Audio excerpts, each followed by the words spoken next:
nous étions sur le Burkina Faso, où nous disions l'État islamique a revendiqué l'attaque de la base militaire d'Arbinda.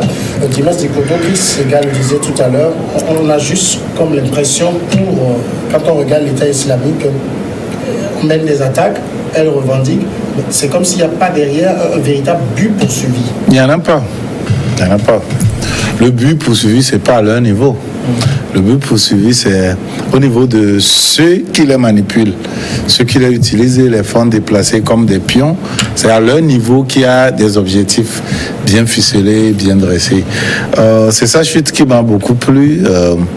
Ça dit que le principe, la question simple pour pouvoir dénicher le malfaiteur en droit, c'est clair, c'est à qui profite le crime.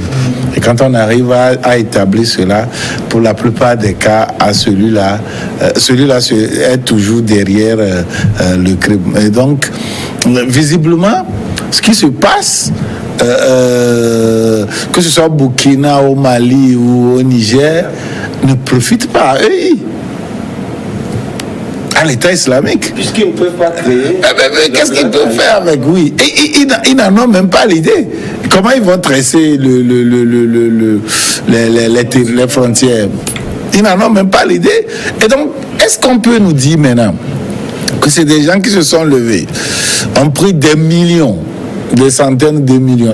C'est des gens qui disent qu'ils sont dans le malheur, qui vivent dans la misère, qui sont malheureux, ils sont miséreux, ils vivent dans la misère et ils cherchent à bouffer. Et donc, eux aussi, ils cherchent plus de liberté, voilà. Mais ils se sont trouvés des moyens pour acheter des dizaines, voire centaines de véhicules, des pick-up très chers, des armes qui coûtent extrêmement cher. Ils ont des filières pour leur faire parvenir cela. Et dans la misère, ils ont les moyens quand même de se doter des outils nuisibles. Ça laisse à réfléchir. Et donc, quand ils posent leurs actes, ce n'est même pas de conquérir un territoire pour faire le bonheur de ce peuple-là. À part ce qu'on dit, le MNLA qui proclame l'indépendance d'Azawad, tout ça, là, tout le monde sait que c'est du pipeau. Tout le monde sait que ça ne sonne. Mais le problème ici, ce qu'on voit visiblement et ce qu'on vit, c'est que c'est des gens qui viennent semer la désolation au sein de la population se retire. Au moment où on nous dit que le sentiment anti-français est accentué dans ces régions-là. Alors, est-ce que quelque part, on ne voulait pas nous démontrer que sans nous, vous ne pouvez pas avoir la paix dans la région? Alors, on peut lâcher les chiens, on peut lâcher... Moi, je dis qu'il y a tous les moyens de surveiller ces terroristes-là, de les contrôler. Blaise, en son temps, les faisait venir à Ouaga 2000 pour discuter avec eux, et après les libère, les convois. Et si vous lisez un peu le document, le bouquin sorti par Charles Blé Goudé, vous allez voir comment la confession qui démontre clairement que c'est du business. Et donc, c'est pour dire que en réalité, le terrorisme n'existe pas. Le terrorisme n'existe pas. C'est des pions que des gens utilisent pour atteindre des objectifs. Et le plus souvent, c'est des objectifs politiques. L'un des objectifs religieux où on dit qu'ils veulent créer tel État islamique et tout ça là. Tout ça, c'est leur avalement de façade. La réalité, c'est que des gens veulent semer de désolation pour se rendre indispensables et en même temps, quand ils sont présents sur le terrain, profiter des ressources minières, des sous-sols de ce territoire. C'est vraiment dommage, quoi. Et ici, l'armée burkinabé dit quand même avoir fait au moins 80 terroristes, 80 morts parmi les terroristes. C'est vrai que quand le I revendique, il ne parle jamais de ses propres défaites. Et puis il y a surtout ce nombre très impressionnant de motos qui ont été récupérées. Et quand on voit des gens, par exemple dans ces zones, qui viennent à dos de motos par dizaines, on a l'impression que la surveillance souffre d'un problème là-bas. Absolument. Est-ce que c'est la surveillance qui souffre? Parce que je voudrais d'abord, pour illustration, citer le cas qu'on avait observé avec le cas qui a été pris au Bénin et puis qui est pris dans la réserve forestière animalière du Bénin et que Pendani et qu'on voudrait déplacer parce que ça a été les deux Français ont été pris dans le territoire béninois, mais seulement il n'y a pas de sanctuaire de ces terroristes-là pour pouvoir se mettre à l'aise et garder ces otages-là pour négocier. Donc il faudrait qu'ils se déplacent pour être à l'aise et seulement amorcer les négociations. Et qu'est-ce qui leur était arrivé? C'est justement au moment où ils se déplaçaient qu'on a pu les intercepter. Ça voudrait dire que le déplacement dans cette partie du monde est très difficile parce que tout est surveillé. Parce qu'aujourd'hui, il y a non seulement les drones, mais il y a aussi les satellites très intelligents qui surveillent tout, qui surveillent toute animation et qui peuvent au millimètre près même voir avec des lentilles très puissantes, voir ce qui se passe sur le terrain. Dimas le disait tout à l'heure, que ceux qui, par exemple, les Occidentaux, notamment la France, a les moyens de surveiller le déplacement de ces soi-disant terroristes-là. On ne pouvait pas se permettre, on ne pouvait pas quand même admettre que des centaines de personnes se déplacent et qu'on ne sait pas les localiser. Ils ne se déplacent d'ailleurs pas seuls, ils se déplacent à dos de motos, ils forment un convoi. Ils ont des pick-up, ils ont tout. Et je donne une autre illustration. Quand le neveu du président tchadien Déby était parti de la Libye avec quelques centaines de pick-up pour aller envahir le Tchad, qu'est-ce qui leur a posé problème? C'est surtout le déplacement.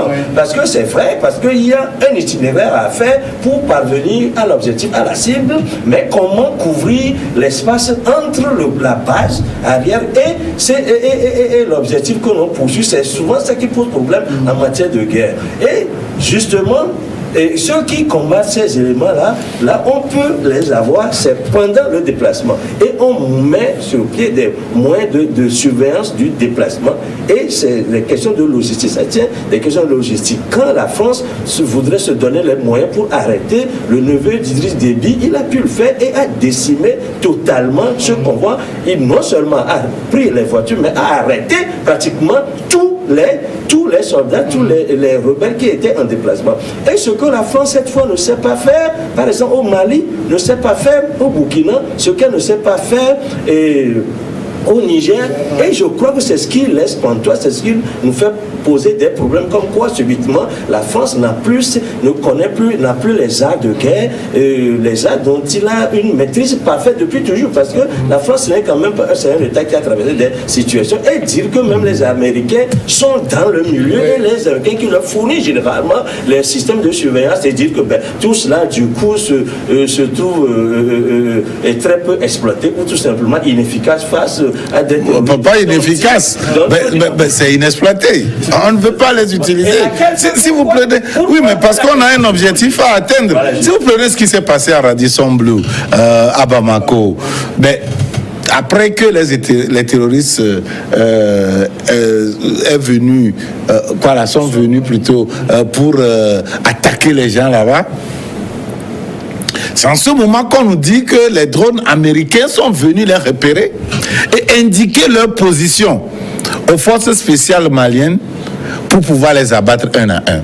Alors, au moment où ils se déplaçaient dans le désert pour arriver, on ne les connaît pas. On n'a jamais pu les repérer. Mais c'est après avoir fini de commettre les forfaitures, c'est en ce moment qu'on nous dit que, mais les drones là, pourquoi est-ce que depuis là, ces drones, si vous arrivez au désert, vous allez voir ça. Si vous faites escale à Agadez, vous allez les voir un peu partout. Si vous allez à la base militaire de Tamaracet, vous allez les voir, des drones qui se posent, se soulèvent, se posent, s'envolent, se posent. Mais ces drones-là surveillent dans les petits millimètres, dans les petits espaces près le désert. Et donc, ils connaissent le déplacement, les moindres mouvements de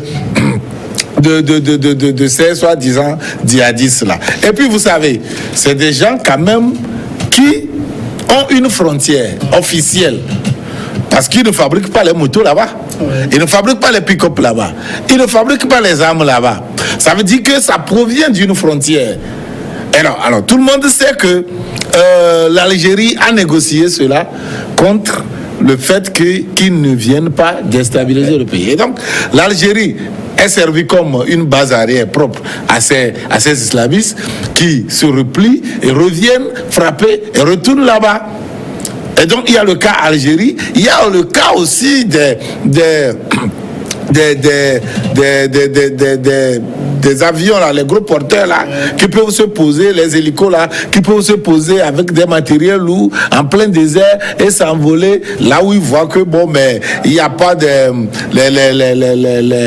les radars officiels pour les surveiller. Sinon, comment on peut nous dire qu'il y a deux hélicoptères qui volent ras-bot au point où les radars officiels ne les distinguent pas, mais eux-mêmes ils se cognent. Ils se sont cognés tout récemment. Donc vous voyez ce qui se passe. C'est des gens qui veulent éviter les radars officiels pour pouvoir aller commettre des forfaitures bien précis ou bien poser des actes bien précis. Alors là, quand ça s'est passé, il y a eu des morts, on vient nous pleurer comme des gens qui sont en mission officielle. Quelle est cette mission officielle qui échappe à tout radar officiel? Ce n'est pas possible. Ce n'est pas possible. Si c'est des attaques qu'ils veulent venir commettre et que les radars officiels n'arrivent pas à l'aide, là on peut comprendre. Mais quand on dit que c'est des gens qui sont venus en appui aux forces officielles et qui veulent voler en s'échappant à toute surveillance des radars officiels, je dis il y a problème. Ça veut dire que c'est des gens qui ont d'autres objectifs que ce qui est fixé par les officiels. Et je dis que, encore une fois, je dis que le terrorisme n'existe pas. Il y a seulement des pions que des puissances utilisent, déplacent. C'est une question de puzzle et autres là. On les déplace, on les place pour former un bon schéma. Notre second sujet, rapidement, c'est la Côte d'Ivoire. Nul ne sera autorisé à déstabiliser le pays. C'est Alassane Ouattara qui le dit. Il a mis en garde samedi contre toute tentative de déstabilisation de la Côte d'Ivoire, allusion à l'affaire Guillaume Soro et avertissement à tous les candidats à la présidentielle 2020.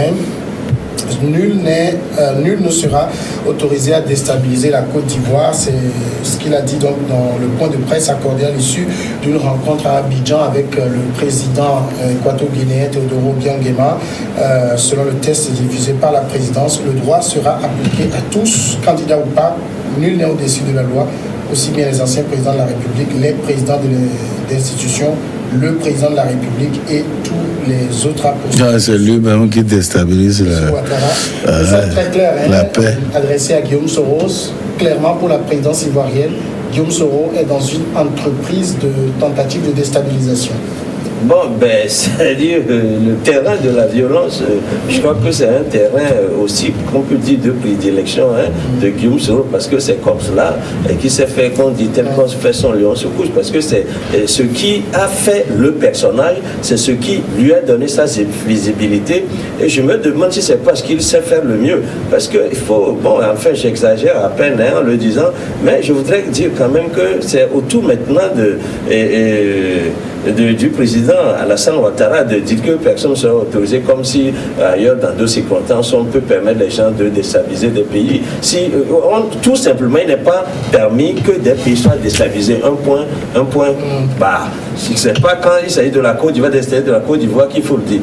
Chaque fois qu'il y a des menées pour déstabiliser d'autres pays, je crois que c'est des postures qu'il faut proscrire. Mais maintenant, et je crois que c'est une opération de communication parce que les gens n'avisent pas lorsqu'ils veulent passer à des opérations de déstabilisation. Mais ce que lui-même il fait, le comportement qu'il a ces derniers temps, c'est un comportement qui en principe déstabilise les autres. Ce n'est pas seulement quand on prend les armes comme tel pays, on dit on s'inscrit dans des manœuvres, dans des opérations de déstabilisation, c'est que vous pouvez avoir des attitudes de déstabilisation, en ce sens que ça ne permet pas aux autres de s'exprimer comme il faut. Quand je prends par exemple le cas de Guillaume Soro, on ne sait pas très bien pourquoi, c'est quand seulement quand il s'est retrouvé à l'étranger, en revenant dans son pays, qu'on délivre un mandat d'arrêt international contre lui. On voudrait qu'il ait... Non seulement qu'on délivre un mandat, mais on l'empêche de rentrer dans le pays. Voilà, justement. C'est terrible, hein?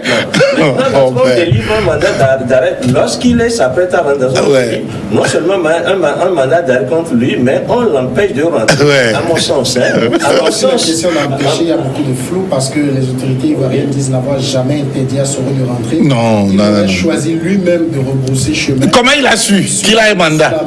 Comment il a su? Mais quelle menace? C'est dans l'avion, il a su. Dans les faits racontés, il aurait dit que le pilote l'a avisé. Oui, mais comment le pilote est informé? Comment le pilote est informé? Non. Non, mais attends, non. L'avion a subi un assaut. Non.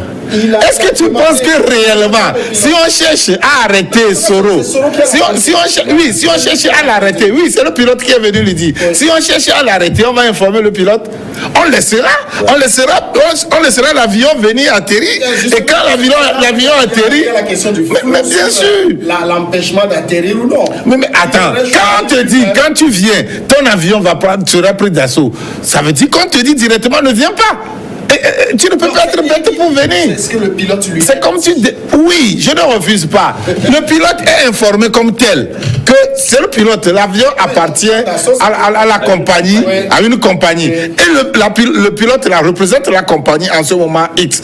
Le pilote là détient en main sa vie, la vie de Soro et la vie de tous ceux qui se trouvent de l'équipage. Bon, maintenant, on lui dit, si tu atterris, ton avion sera pris d'assaut. Il ne sait pas ce qui est mis dans assaut. Est-ce qu'il sera attaqué?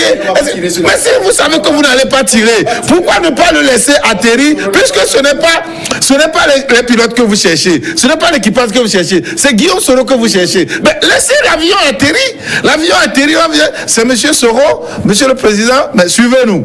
Mais on le prend, c'est pas comme ça on fait toujours ici. Non mais c'est pas possible. Il y a beaucoup de choses qui se disent là. Beaucoup disent que Soro a choisi de prendre un jet privé parce qu'il voulait avoir la maîtrise du vol. Sur un vol commercial, il aurait été difficile qu'il demande au pilote de dérouter l'avion vers Accra. Donc lui-même ne voulait pas prendre le risque d'atterrir pour se faire arrêter. Je crois que d'abord, Dimas l'a si bien dit que, peut-être que ce n'est pas dit officiellement que l'avion serait pris d'assaut, serait pris d'assaut. Mais la question que je peux poser aussi, c'est de savoir, est-ce qu'un mandat d'arrêt est délivré contre lui? Oui, le mandat d'arrêt a été délivré contre lui, à mon sens. Alors là, je me pose d'accord la question. Le mandat d'arrêt est annoncé 2 heures avant l'atterrissage. 2 heures. Il était au voilà. Le même jour, quelques heures avant. Voilà. Alors, en principe, lorsque on cherche à arrêter quelqu'un qui gêne, ou bien un fautif, ou bien quelqu'un sur qui pose des cas de culpabilité réelle, en principe, on le laisse venir, tout simplement.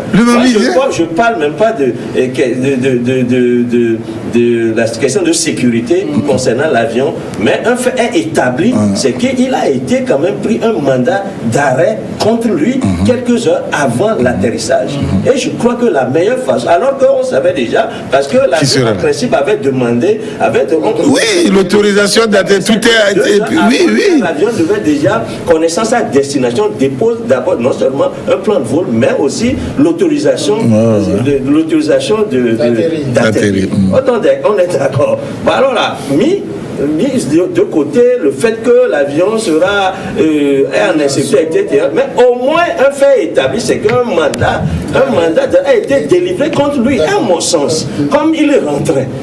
Si tel est le cas qu'on voulait l'arrêter réellement et faire le droit, avec qu'à le laisser venir et lui signifier le mandat une fois à la descente. Monsieur Soro, suivez-nous. Peut-être les autorités ivoiriennes ayant eu connaissance, moi je suis dans je développe comme cela, les faits sont présentés, ayant eu connaissance de cette velléité de déstabilisation, n'ont pas voulu prendre le risque de le voir sur le territoire. Comment? C'est plutôt... le hockey donné à ces éléments qu'il dit contre. À quel élément? Est-ce que vous avez... Soro dit... Dans l'audio publié, il dit j'ai la commande. Il suffit que j'appuie et les gens entrent. Non mais attends là. Ils sont ceux qui dirigent le pays là. Ils ont déployé l'armée sur le tarmac de l'aéroport. Hein? Ça veut dire que quoi? Ça veut dire que c'est déjà visiblement qui veut empêcher l'avion là d'atterrir. Ils ont déployé là. Parce que ce qui se passe ici, ce n'est pas une question d'armée. C'est une question de justice. On dit que la personne est trouvé, bon, du moins, sous le coup de tel mandat. On laisse la justice faire appliquer le mandat là. Et heureusement, la personne même s'y mène. Ok, tant mieux. Arrivé, on envoie la police ou la gendarmerie, la police judiciaire, aller prendre Soro, et puis encore. Mais c'est maintenant, on déploie l'armée sur le tarmac de l'aéroport. Et on donne des injonctions aux pilotes. Si vous venez ici, votre avion sera pris d'assaut. Vous pensez que le pilote là est si bête pour venir détruire l'appareil de sa compagnie? Non mais, quand on vous dit que l'avion sera pris d'assaut... Non mais attends, quand on vous dit que l'avion sera pris d'assaut, vous savez ce qui peut se passer? Oui, mais on va pas tirer sur l'avion quand même. Mais comment tu le sais? Mais comment tu le sais? Surtout quand on t'informe d'avance. On t'informe d'avance. C'est qu'il n'y a pas Soro seul là-dedans. Oui, on ne refuse pas. À cause de Soro, mais mon frère, mais qu'est-ce que tu dis? Oui, mais de façon flagrante. Le politicien, pour une seule personne peut faire exploser tout un avion. Tu trouves ça bizarre? Non, là. Ah non, c'est possible. Mais pour le politicien, pour qui tous les moyens sont bons. Mais attends, pour une seule personne, on peut faire exploser un avion, ça c'est rien du tout. Mais au-delà de ça, voilà justement, il n'est pas n'importe qui, même on l'a fait retourner, oui, on l'a chassé. C'est le scénario le plus plausible. C'est pour dire quoi? Si c'est le scénario le plus plausible, ça veut dire que même la justice considère que Soro, entre ses mains, serait une pomme chaude, difficile à manier. Ça veut dire simplement que la justice n'a pas de preuves palpables, de preuves réelles pour pouvoir confondre Soro. Et qu'un jugement de Soro serait plutôt un couac, un désaveu total, une honte pour cette justice-là. Justement, ce que dit Dimas, c'est que le procureur a présenté un audio qui est la pièce maîtresse même des accusations, mais il n'a jamais daté cet audio. Il n'a jamais dit de quand il datait cet audio. Oui, je crois que c'est des questions de droit, c'est des questions que l'enquête va approcher pour voir son avocat dit que ça date de 2017 et qu'il est incomplet et que Soro parlait en ce moment de menaces contre lui-même qu'il voulait déjouer. Mais on nous présente ça aujourd'hui comme si ça datait d'il y a quelques semaines. Sans nous dire exactement. Je suppose que quand on a un faisceau d'éléments sérieux, c'est qu'on a au moins la date à laquelle l'audio a été produit. Absolument, je crois que ces choses-là, à moins que l'audio même parle de la date, je crois que c'est difficile de dater ces choses-là parce que la voix que tu as hier, c'est la même voix que tu as aujourd'hui, que tu avais il y a 3 ou 4 ans. Donc on peut identifier la voix, mais dater avec précision. Je crois que mais quand on a la bande, on peut dater la bande. Oui, on peut le faire. Oui, mais ça dépend maintenant du contexte. Ça dépend maintenant du contexte et des éléments, des bruits, de tout ce qu'on peut enregistrer en plus de ce qui est dit. Et je crois que si on n'analyse pas ces contextes-là, généralement c'est difficile de dater lorsque la bande même ne parle pas, ne présente pas des trucs, des éléments probants qui apportent des précisions. Mais ce que nous pouvons dire, à mon sens, ce que moi je peux retenir de ça, c'est que visiblement, et je crois que nous l'avons déjà dit ici, sur ce plateau, il sera difficile à Alassane Ouattara de laisser Guillaume Soro se présenter à cette élection. On a dit ça ici, que ça va être très difficile, il lui sera difficile. Que ce soit Soro, que ce soit voilà, ce scénario-là, on s'y attendait, mais seulement on ne savait pas ce qui serait évoqué pour l'éloigner. Le scénario précis, on n'en avait pas parlé, mais on savait que quelque chose comme ça allait se passer parce que Soro a fait en sorte que le Front Nord, qui est un front uni généralement, qui arrange Alassane Ouattara, ce front-là se trouve lézardé aujourd'hui parce que Soro, ce n'est quand même pas n'importe qui, c'est un fils du milieu là qui pèse, qui tire vers lui quand même un électorat, une masse d'électorats non des moindres. Donc rien qu'à ça, avec ça, il y a déjà problème même maintenant. Lorsqu'il veut, alors que l'autre là lui-même il a des velléités de se présenter et Soro dans les parages, je crois que ce sera très difficile. En tout cas, Alassane Ouattara a dit la loi sera appliquée intégralement, appliquée à tous les citoyens ivoiriens, quel que soit le lieu où il réside en dehors de la Côte d'Ivoire. C'est lui qui est chargé d'appliquer la loi. Il n'a qu'à laisser la justice faire son travail. Mais le procureur a parlé, il n'a qu'à se taire. De quoi je me mêle? Ouattara, de quoi je me mêle? Le procureur a parlé, il n'a qu'à laisser le procureur faire appliquer la loi. S'il fait, ça veut dire qu'il prend position. Ça veut dire qu'il veut faire sa volonté. Tout le monde sait que le parquet dépend directement des institutions de la République. Le parquet, quand on parle de parquet, c'est le ministre de la Justice, c'est le Premier ministre, et donc c'est le chef de l'État. Les institutions sont claires. Mais il devait se taire au moins, pour qu'on sache qu'au moins quelque part... Mais ici, là, lui-même, il s'est dévoilé en prenant encore position clairement pour faire des choses comme ça. Mais ce que moi, je voudrais dire, c'est quand même ridicule. Si nous voulons faire des choses en Afrique, il faudrait quand même qu'on mette un peu les gants. Il faudrait qu'on le fasse de façon à ce que même l'homme... Voilà, que ça soit un peu élégant, de façon à ce qu'un homme intelligent soit un tout petit peu confus avant de découvrir la supercherie. Mais quand on le fait, et le plus naïf de tout peut savoir immédiatement que, ben voilà, ce que vous faites, c'est de la supercherie, je crois que c'est ridicule. L'Afrique ne mérite pas ça. On va aller à la pause et on revient après.